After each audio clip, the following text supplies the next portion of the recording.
Metro Louisville is made up of 26 districts. This podcast gives you a chance to connect with your council member and learn about what's going down in your district.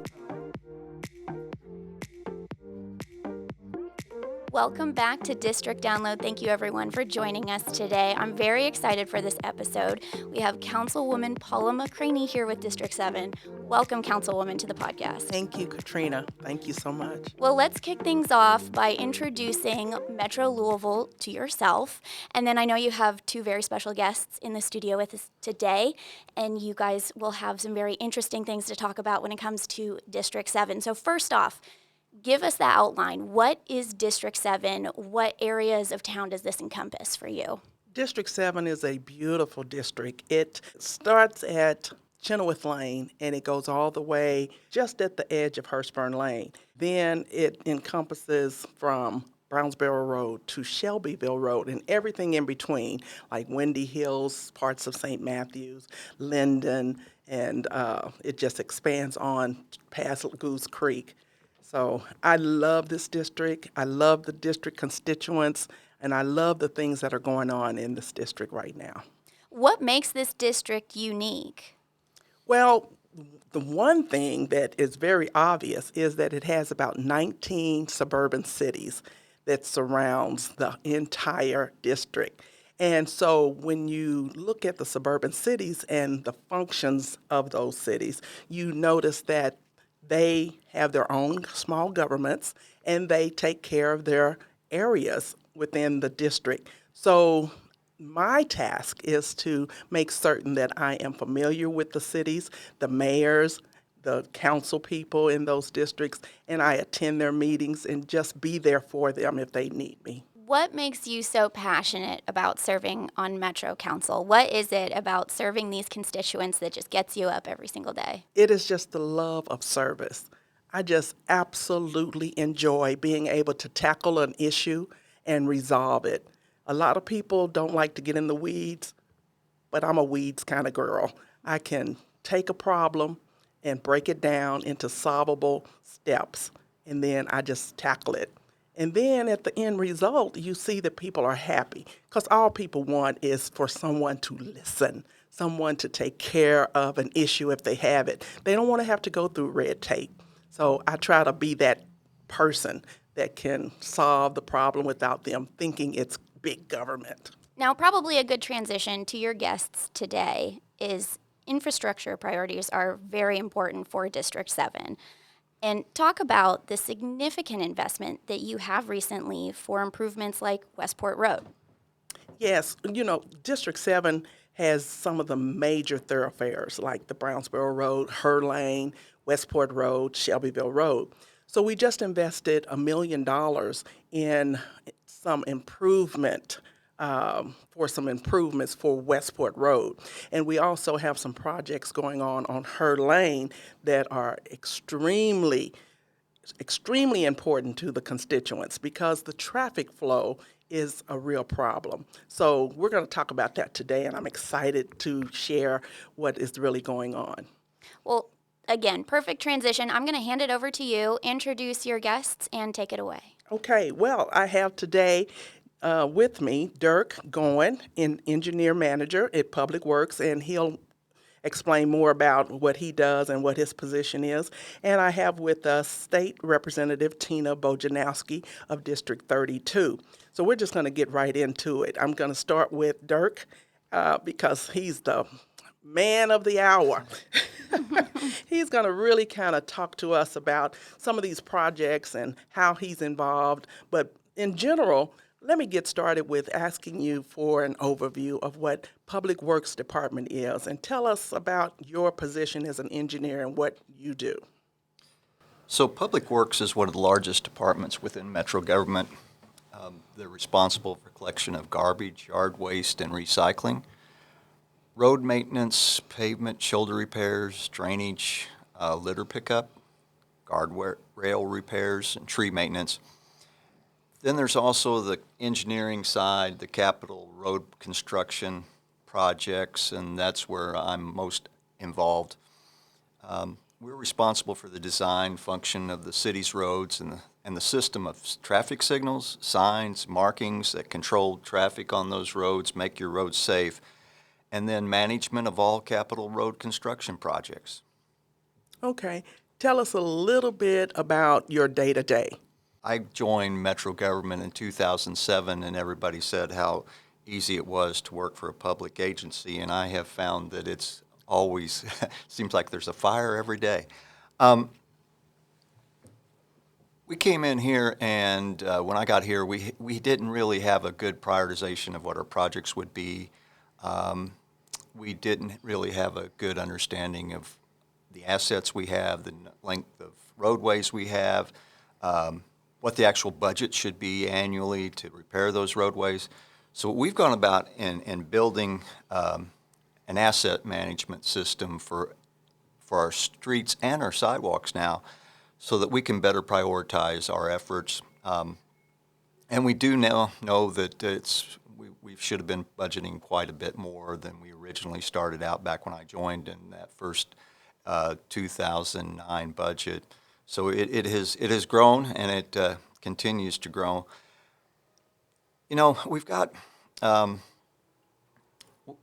lot of folks that really want their street repaired right out in front of their house. We've got folks that want to have that sidewalk repaired so that they can use it. With the pandemic, we've got more people walking, we've got more people asking to repair our sidewalks, and then you get out into the, you go further out, and there's lots and lots of gaps in sidewalks.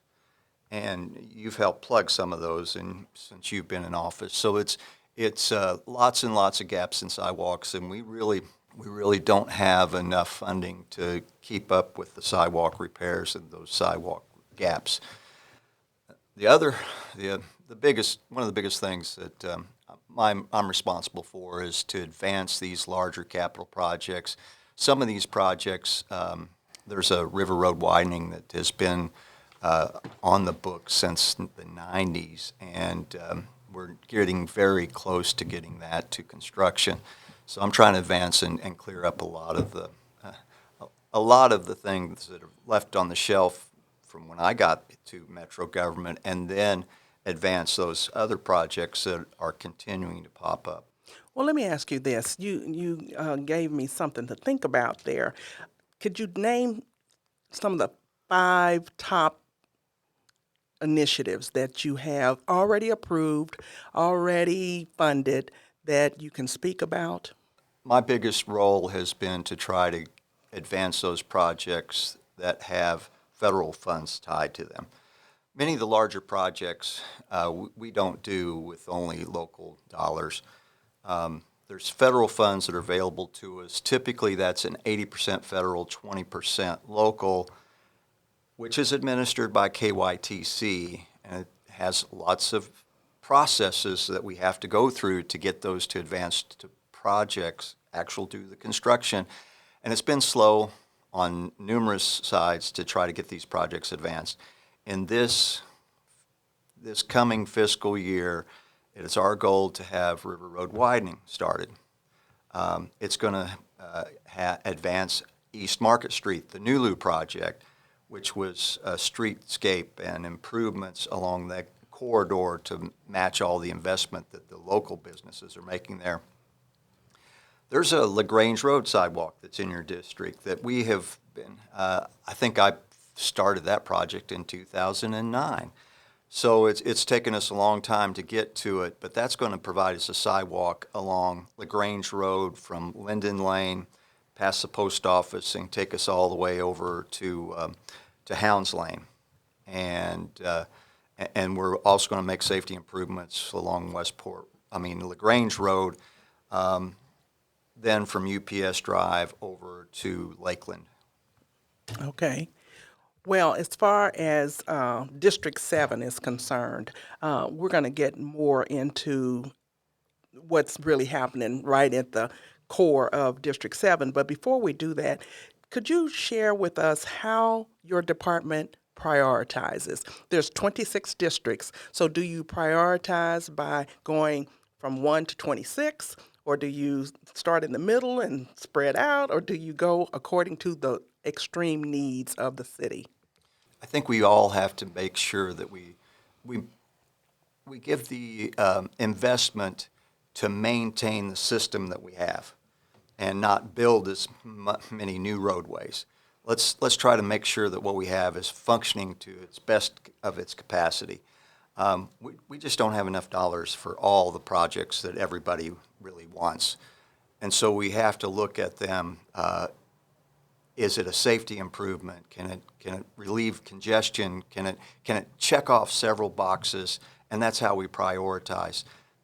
The paving, I think, has been one of the better success stories where we have an assessment of every bit of the metro roadways. We rank them, and then we are prioritizing those investments by the amount of dollars that's needed to keep it to a standard that we desire for our community. And it's determined which council district receives the most funding by the most length of those roadways that are in disrepair. Okay. So it's actually done by a need basis. Sidewalk repairs, which is a big demand, we hadn't done that way. We had a complaint-driven basis that people would come in and call 311, and they were put on a list. We'd go inspect them, we'd do an estimate for them, and then we had this lengthy list that we worked our way through. Well, a couple of years ago, we had an assessment of all the sidewalks within Louisville Metro government. Now, your small cities, those sidewalks are maintained by those cities. Absolutely. So we don't have to do that. That's a good thing. That is a good thing. So so we had an assessment of 1,800 miles of sidewalks. They walked the entire thing. They inventoried. They can tell you how much the vertical displacements are. Going forward, we'll do this a bit more like the way we do paving, that it will be prioritized by district where the most problems exist. We had a Move Louisville report. We had a pedestrian. We had a master plan for sidewalks that we generated, and those gaps in sidewalks that are throughout our community, we have a list that says, if we build this sidewalk, how many people are going to use it? So the prioritization is, how do we add the most number of walkers for the least amount of dollars, the best benefit for the cost? And we have that prioritization. We have that prioritization list that we can use to identify where we intend to build sidewalks. And we have maps of every district. May not be current with the change in the districts, but we have a map in every district where we would recommend that you would build sidewalks. So if a council person in whatever district calls and demands attention to a sidewalk that they feel is a priority, but according to your master list, it may not be, how do you handle that? Well, I think that we have to look at the entire county. So we don't know your district as well as you do. And I think that we need that flexibility. We'll steer you toward what we think would be a good project for you, but if you know that you've got other needs that are more important, then you can use your capital funds to get that project advanced. And if it's a larger project, we can start the process going with an investment from your council funds, but then we can seek to gain federal funds or even state funds to advance projects. Okay, let's segue for a little bit since we talked about state funding. We have with us, as I mentioned, Representative Tina Bojanowski. She represents District 32. So let's just ask you first to explain what your District 32 is, where the boundaries are. Then I want to ask you about some funding. Okay, so I'm going to explain the new map of District 32. So we will go, I live in St. Matthews, so we're just a little bit south of St. Matthews, not very far south. So, and then going north to, I haven't done this spiel very often with the new maps. I've got the old one down pat. We do cover where the Brownsboro Road intersection is, where the VA hospital is, and then quite a bit of Linden, but then we go all the way out Westport Road to the county line. So Westport Road is a very essential thoroughfare, in the new District 32. So, and that would be with the new maps pending that they're not changed by the courts. So, And that's still pending in court. Correct. Whether or not those boundaries that have been drawn at the state level are going to exist or be changed. Okay. Well, assuming that they will stay the Right. way they were drawn, tell us, if you will, what you and I have talked about often with state funding for some of the projects in District 7, particularly on Westport Road. Okay. So I'll start out first with how the process works. Okay. From a state level. So the first thing that has to happen is I need to be aware that there's a concern about an area, because I can make things happen as far as ensuring that we get the actual statistic or the plan for what would need to be happening in that area into the road plan. So I can do that. I can make it get into the road plan. That does not mean that there's any funding that follows it, but getting it into the road plan is the first step. At that point, there are ratings and different methodologies where they try to prioritize, because of course, just like in Metro, there are many, many, many more programs and projects that are desired than can happen. But then I also can advocate for specific projects. I do have an annual meeting with the chair of the Transportation Committee in both chambers, and we go over projects that are in the road plan for my district, and then we talk about, how can we advocate for those projects? Are there different methodologies other than just state general fund money or transportation fund money that could be appropriated to it, transportation generally? And even this year, we've been asked, what is our priority project in our district? So during the course of the year, if there is a project such as the southern part of Her Lane, that I'm aware of, which I really only became aware of it a month or so ago, living in St. Matthews myself, I don't travel that corridor. So to whomever's listening, if there is a road area that concerns you, not only let your Metro Council person know, let your state representative know. So I can advocate for a project that we need to have done. And recently, the chair of the Transportation Committee asked us for our priority project in our county. If you have multiple counties, you could have multiple projects, but we, of course, only have one. And I did say that southern part of Her Lane. So there are ways that I can advocate for a specific project politically, and it's not a guarantee of funding, but it helps. Okay, so that's kind of understood.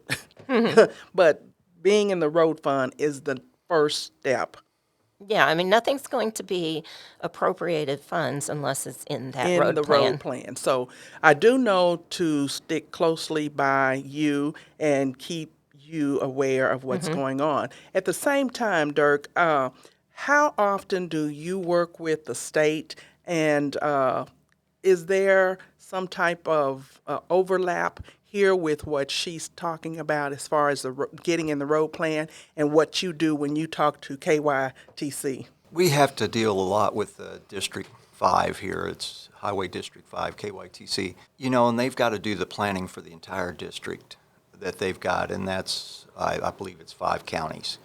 So sometimes the priorities down in our level is not always in sync. And so we've got to make an effort to try to get them to understand why we feel like this is a priority. For example, the council's office, there was a funded study for Her Lane from all the way from Brownsboro Road down to Westport Road. There was a Westport Road study that was done as well. Her Lane's got a lot of congestion.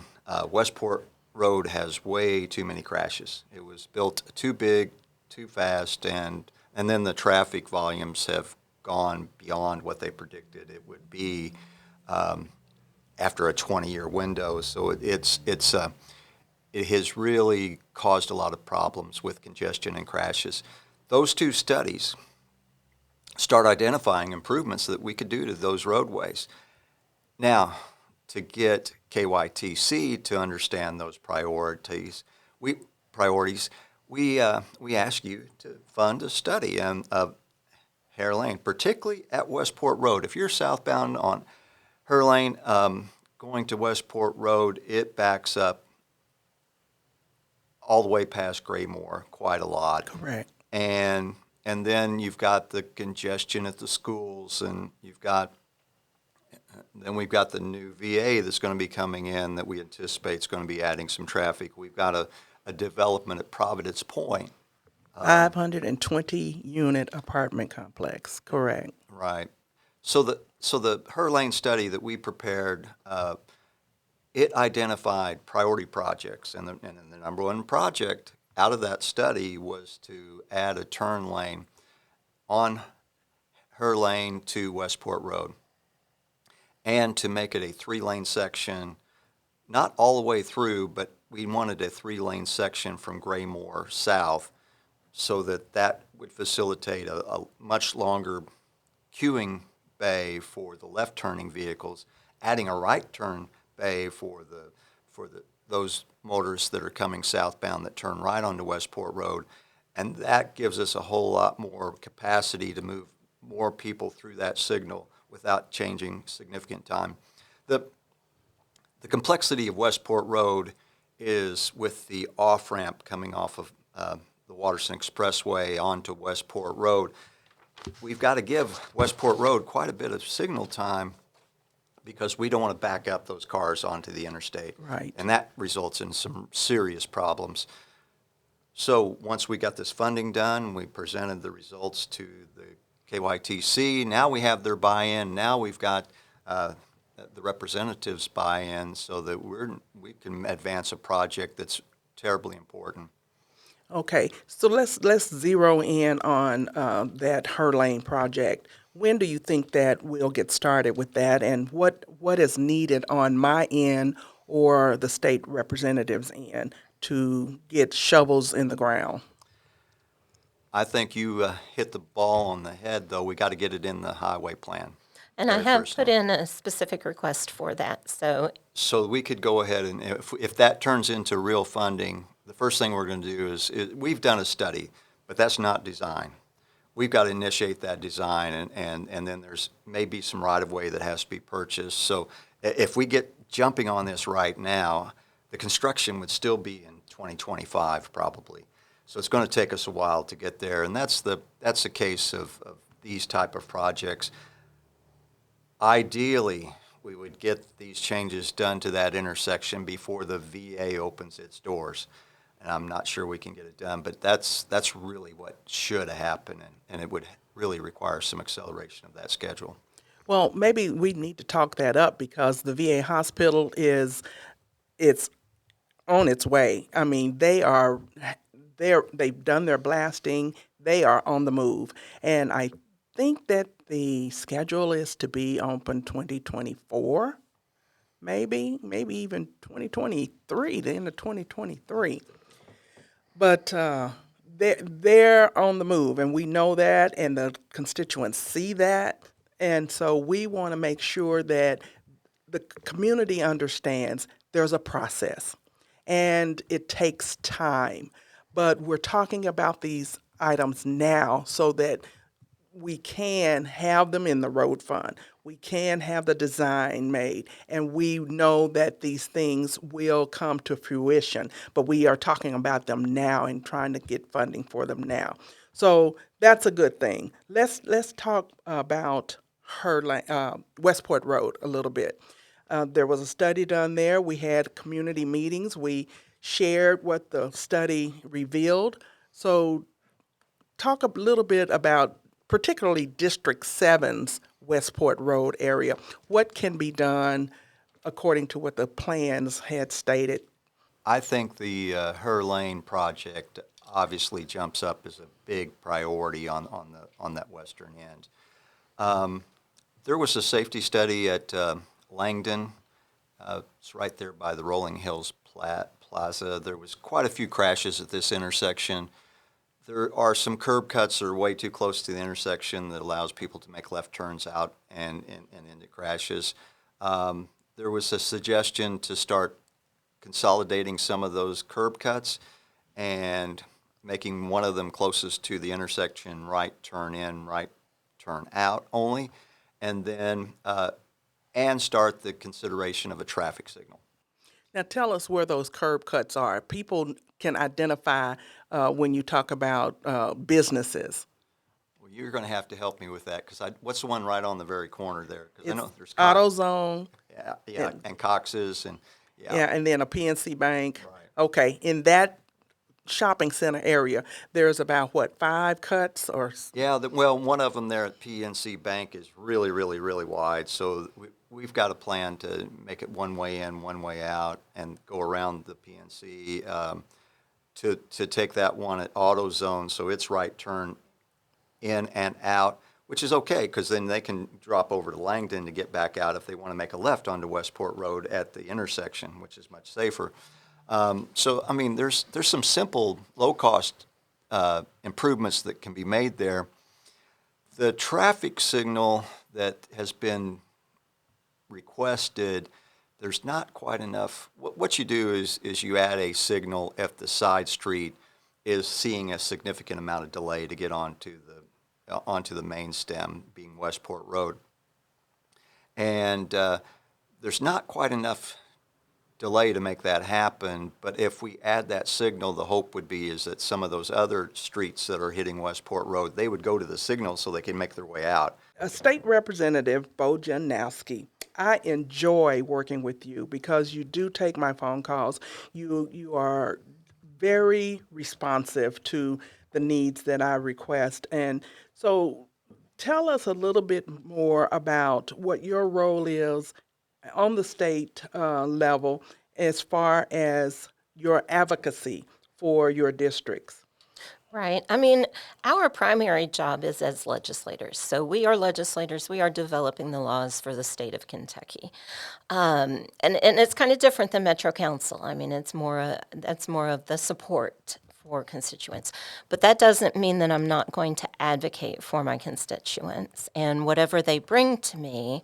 So, for example, I've learned a lot about sound barriers, and when we get to spring, people open up their windows and they're like, the expressway is just so loud.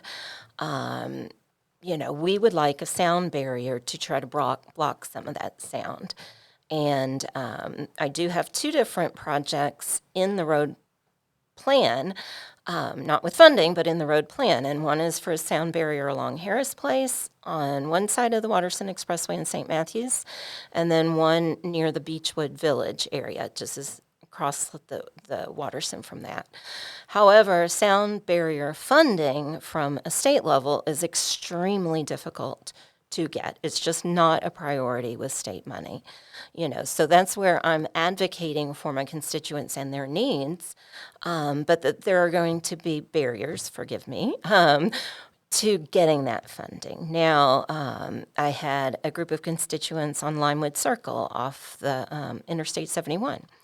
And because it was a federal project and they were told they weren't going to get a sound barrier, so I did more advocacy and I wrote some letters and asked for some, exceptions in it. They did another study, and now the federal funding will be paying for a sound barrier for that part of the development. So that was probably the biggest win I've had regarding any road issues. But that was federal funding and a different process. So as far as beyond sound barriers, my constituents, really the sound barriers are the biggest thing. I've had multiple calls about the condition of the bridge at Highway 42 at the Watterson. And so one of the mayors contacted me. I went out there. I walked the bridge. I took pictures. I had conversations with District 5, and I had conversations with my colleagues on the transportation committee. So knowing about a concern and then trying to, and of course the first thing I did was contact Councilwoman McCraney, and I said, we need to do something about the bridge. And she's like, you need to do something about the bridge because it's not a metro, doesn't have authority over it. I was like, okay, great, that's what I need to do. And so being able to gather the information about just what process needs to be done to advocate for these projects, to keep our roads safe, not to have the potholes, not to have the likelihood of accidents, and certainly not to have extremely long wait lines. And I've heard from multiple people. My colleague, I'm also a teacher for JCPS, and one of my colleagues lives in the neighborhood there. And, when Ballard High School, Cameron Middle School, Wilder Elementary School, and St. Albert School are all dismissing, it just, on top of everything else, is a major traffic issue. So, Absolutely. Well, I certainly appreciate your attentiveness to District 7 and my phone calls. So thank you for that. But I understand clearly about getting in the road fund. I understand clearly about processes. But say, for instance, a catastrophe happens and a meteor strikes Westport Road and there's a big hole in the middle of the street and traffic is just stopped. right. Do we have to go through the road fund? Do we have to go through this process? What happens at that point? Well, and I'd have to say, the first thing I would do is listen to the scientists if they say a meteor is coming. And the other thing that it brings to mind is we have done so many things that aren't the regular process for the communities that were destroyed by the tornadoes. If there is a natural disaster, the General Assembly steps up and they do what's right. So if we had a major meteor destroy a road, Westport Road, part of Westport Road, things would happen. Okay, well, we're not hoping for that strike, No. but we want you all to move as if there's a strike Absolutely. every now and then. Absolutely. And I'd like to say that I'm just delighted that Councilwoman McCraney will be my Metro Council person with the new Yeah, map. So welcome to District 7. I'm excited to be Absolutely. here. Good. Well, you'll find a good one in Dirk as well. He works hard for us, and he has never not taken my call. So I really appreciate that. I'm proud to say that to the constituents. I let them know that we have a good relationship. So I'm going to put you on the spot, Dirk. We have a request at the interstate right there at Westport Road and Washburn to put a no U-turn on that median because people actually, as bad as the traffic is, have the nerve to take a U-turn to go back towards the interstate. What say you? I've taken that request to our traffic engineering group because they're the one that determine what signs that we place on our roadways. A U-turn movement is permitted by Kentucky statute, so it does take a sign to make that change. I do not know their opinion yet. They have not come back to tell me whether that will be added there or not. Okay, but you got the request and you've moved it along. That's a good thing. That's how he works. I love this. So another thing, we had, if you can recall, an accident right there off of Westport Road in Ambridge, and it killed two of my constituents. It was a very, very sad day in the city of Louisville. So I've been getting a lot of requests to put a sign or a street light there on Ambridge for a turn. A traffic signal? Yes. Yeah. I'm very aware of, I receive fatality notices from LMPD, so I actually knew George Herbig that died in that crash and attended his visitation. We're trying to join Vision Zero. We're killing way too many people on our roadways, and people are driving too fast, and they not only are they driving fast, half the time they got their head in their phones. And Mercy. it's unfortunate that George and his wife died there at that location, and I actually grieve for that family's loss. Indeed. But to add a traffic signal for one crash is not something that we will do, and that's because we have standards.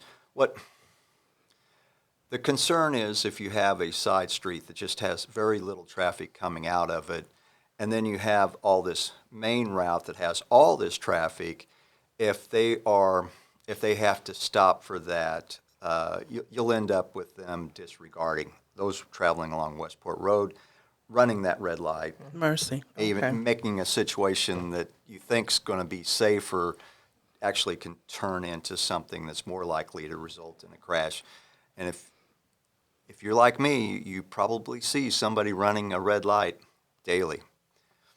It happened to me in the intersection on Shelbyville Road in Fairmead, and someone ran a red light and crashed right into me. And they were zooming. I mean, they were just cranking it so fast that I just couldn't do anything. So, I mean, luckily I wasn't injured, nor was he. And they claimed that he wasn't running a red light, and it's like, well, the insurance company finally made it up. But now I wait a few seconds before I go. Every time I go through a green light. Sounds like we're talking about personal responsibility here. Mm-hmm. We all have to, kind of grow up and realize what we're doing as adults. And sometimes we can take the personal responsibility of slowing down or paying attention to the traffic light and making sure we're going the speed limit. And it's nothing you can do to control someone else, but certainly if you're controlling your behaviors, that might help a little bit with our traffic woes. Let me ask you this, Dirk, one more specific question. I often receive calls about the area near Ballard High School from constituents who want to see a traffic light at the entrance and exit way of Ballard.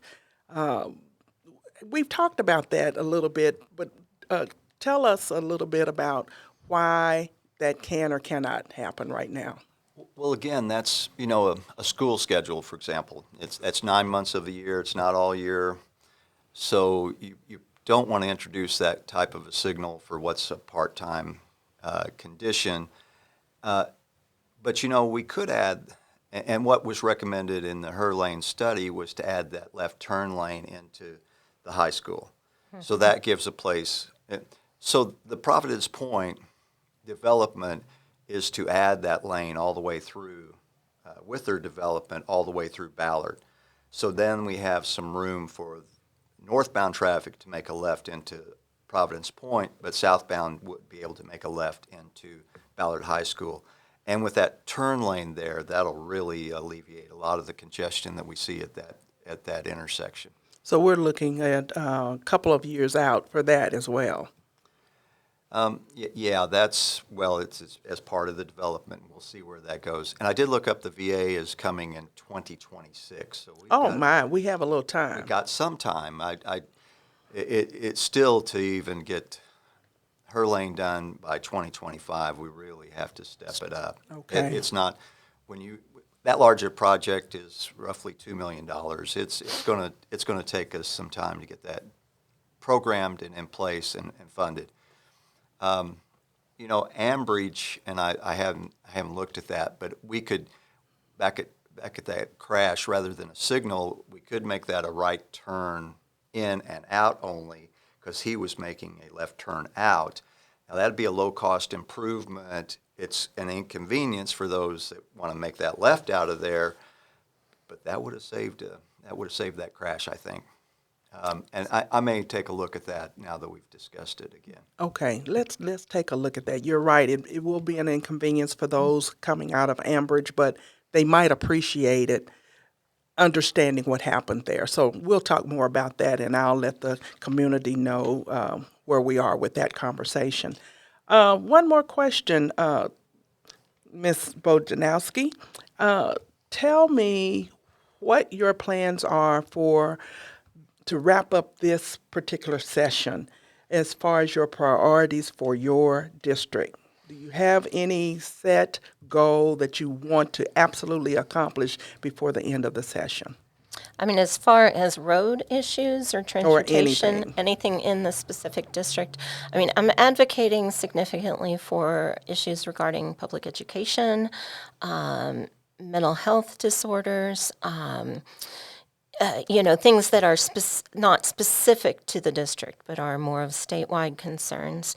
I think for the district, the biggest priority for me really would to really push the need for the Southern Her Lane project. Very good. so many people are impacted in that area, and I think that that's my highest priority as far as a road plan transportation issue. The traffic on Shelbyville Road is always a concern. The potential for a development in the Oxmoor Farm area, those are things that I'm on top of, and I'm listening and ensuring, that we do the right things there. But between those two areas, those are my highest priority as far as specific, and to continue advocate for my constituents who really are having their quality of life disrupted by the noise from interstates. That's where those sound barriers Yes, come and in. and to be there for them to try, I met with a group on Harris Place, and to understand their concerns and to be able to champion their concerns with my colleagues in the General Assembly. Well, we wish you the best in this General Assembly session because you have a lot going on. We do. So we'll be watching, and thank you for all that you do for us here in District 7. You're welcome. Any question you want to ask of me, Dirk, or anything you need me to know about or have on my radar? Well, I do know that we've got sidewalk repairs that are planned for Westboro. Yes. So that's going to be sometime this summer. So we can look forward to that, repairing some of those sidewalks in your community. That's good news. And the LaGrange Road project, we had bid it. Oh, and also we're trying to get Hubbard's Lane started too. So Oh, good. Tell us a little bit about that project. well, Hubbard's Lane, it's surprising how much traffic is there all day long. It's not just in the morning and the afternoon, but it is lunchtime. It's just got a lot of traffic, and you combine it with the trains that are there. I live off of Hubbard's Lane, so I do use that corridor. And this is going to add a center turn lane from Shelbyville Road all the way up to Westport Road. Very good. It's going to provide sidewalks both sides that aren't there today. There's only a sidewalk on the one side, and it's real awkward getting across the railroad tracks. Correct. And so that'll be a big improvement there. And then south of Shelbyville Road, it's going to go all the way down to Bowling Boulevard, and that's going to add bike lanes there as well as improve the sidewalk in front of the high school. So it's a good improvement project, and it is very, very close to getting started. I'd like to comment on that if I could. So that is right where I live. I go to the Kroger right there on Hubbard's Lane. My son works at the Kroger and walks there.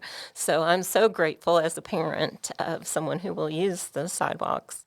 And yes, I mean, with the trains and then the traffic through there regularly, it's an issue. I appreciate that. Isn't this good news today? Yes. We have a lot of projects going on in District 7, but the beauty of all of this is that we have some great partners to work with. And you're very attentive to our needs. And, I used to be concerned when I first started that I am just a hound dog. I'd call and just say, hey, can you do this, or where are we with this? And it has just worked out beautifully that I don't have to be that person. I can just pick up the phone and call, and you are so receptive, both of you, and I appreciate that. Because District 7 is surrounded by beautiful landscaping, buildings, homes, green space, and several key arterial thoroughfares that I have to daily be concerned about. And it just is so good to know that you have good partners that are that concerned as well. So, I think our time is coming to an end. It's just been so wonderful, so delightful to have you here today. I am so grateful again for the both of you and the work that you do, particularly Public Works. I just have to say, great job. I mean, you do so much and we demand so much, but you are always steadfast in making sure that our city is taken care of. And we just have to do a better job on the Metro Council end and at the administration level to put more funding in that budget so that you can do more and more of the beautiful things that you do. Anything else? I do have one more thing. Yes. So if it holds, so in the House budget, they have created a fund where each representative would have approximately $50,000 to be able to use for projects in his or her district. Okay. So This is new news, by the way. This is in the House budget. This is not Okay. in the final budget. So we'll see if the Senate continues with that project because we get so many requests, and some of those are small dollar items that if we had some money that we could appropriate, which we currently have $0, then we could get taken care of some of those smaller projects that are so important. So, if you have ideas for small projects, pending that this money does stay in the final budget, I'll be looking for ideas of things that we need to do in District 32 that are important to you. Say no more. I have banked that in my Yes. memory. Thank you Yes. for sharing that information. Well, Katrina, it's been wonderful. Thank you for allowing us to have this podcast with these great people today. District 7 is grateful to be able to come to the constituents with a new news that you can use. What do you say, Katrina? Take us on out. Well, I was so excited to sit in on this conversation because I think it's really helpful. Something we've been trying to do with this podcast is, Civics 101 and kind of explaining to people how does this work or who is involved or how can you get involved by calling me, telling me what this road is, calling me and telling me what this sidewalk is really looking like because we need all eyes and ears of Louisville Metro to make Louisville Metro better. So I think this was a great discussion in that route, and I really hope we can continue to do more of these. So thank you guys so much for being here. Thank you. Thank you.